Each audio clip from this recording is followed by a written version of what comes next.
Good morning and thanks for joining us. It is 68 degrees in Branson right now. We've got a couple of clouds, calm winds. It's humid out there this morning. We've got a couple of storms out there.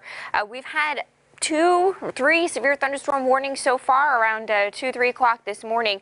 For these storms up in here, they had some hail cores that were dropping possibly $half-dollar size hail. No warnings right now. The storms have weakened and they're very isolated, but they do have some locally heavy rain, some lightning, and again they could drop at least pea to nickel size hail this morning.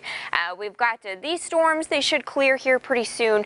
Not expecting at least this round of storms to last through the day, but we'll pop an additional round of storms through the afternoon. This is the troublemaker. We've got this very strong low spinning up around the Great Lakes. We've got the warm front draped across Illinois and the cold front behind it. This was what kind of popped all those storms last night. It even dropped a devastating, catastrophic tornado in Iowa.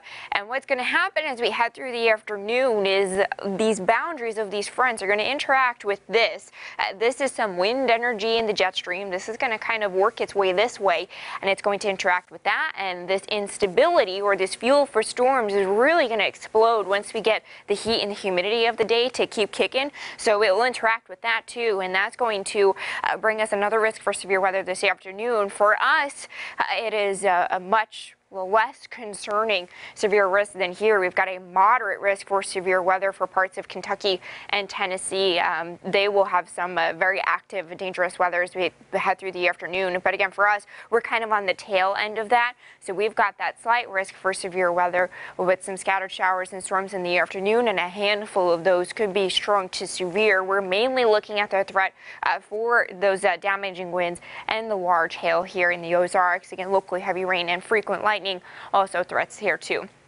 Futurecast not doing the best job showing this, but I do think that we'll have storms pop pretty much on a line right in here. We'll have these storms pop through the afternoon.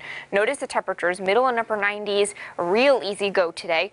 We'll have a couple of these storms linger through the evening. Again, Futurecast just doesn't like the idea, but I do think we could pop a couple of these storms.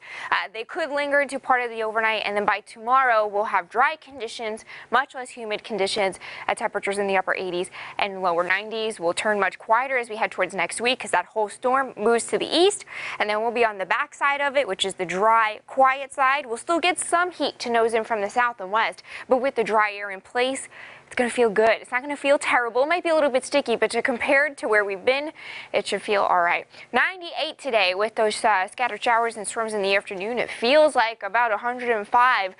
We do have a heat advisory for part of the area. For now, it's south of Springfield. This heat advisory for areas where that heat index 105 to 110 is most likely. This may need to be expanded a little bit farther north. 69 overnight with a few storms. 91 tomorrow, less humid and beautiful. 91 is going to feel great. It will feel at about 91. And then we'll be quiet next week. Mostly sunny skies, temperatures in the lower 90s.